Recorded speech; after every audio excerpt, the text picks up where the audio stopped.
This is a 1930s Boston pencil sharpener, model L, and made by the C. Howard Hunt Company.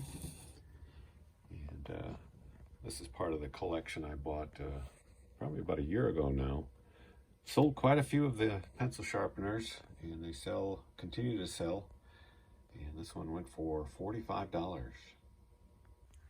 This is an old multimeter, sold under the Kawasaki name. It's actually made by Hyoki. You can see that there. It's just your typical multimeter, voltage, ohms, resistance. It does have the leads and of course this nice leather case, and this sold for $30.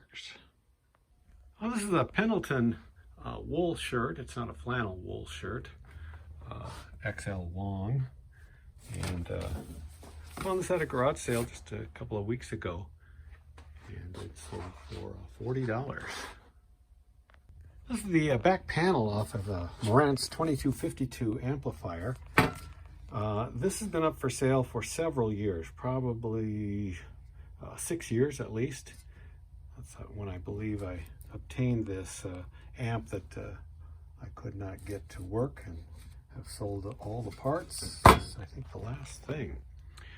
It was just kind of a gamble whether anybody would want a back panel without any controls or inputs or anything on it. Finally, somebody bought it, 20 bucks. This is an authorized copy of a Steinberger Headless bass guitar. I acquired this about 1985, 86, somewhere around there, at the music store I managed. It does have hardware licensed by Steinberger. It's made by Court, and I think this just came in on trade or something. Guy tried to sand off the Court name on there.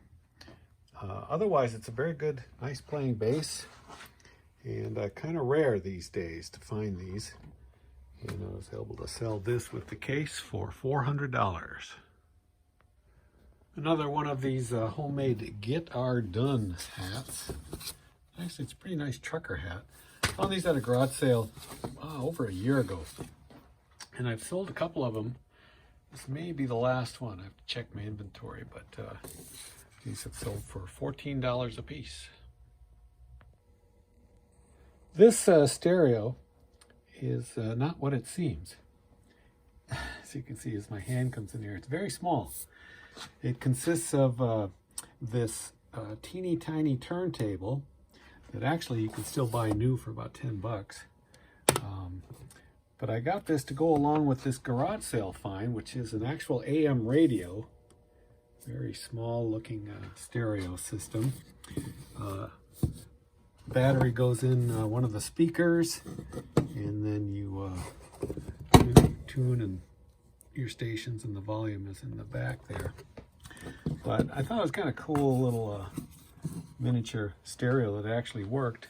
And the record player actually comes with records and works on its own. I've never tried it. I've never pulled the records out.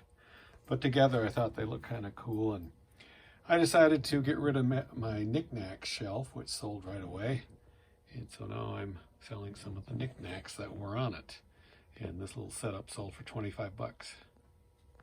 Another item from the vast pinup collection I bought years ago.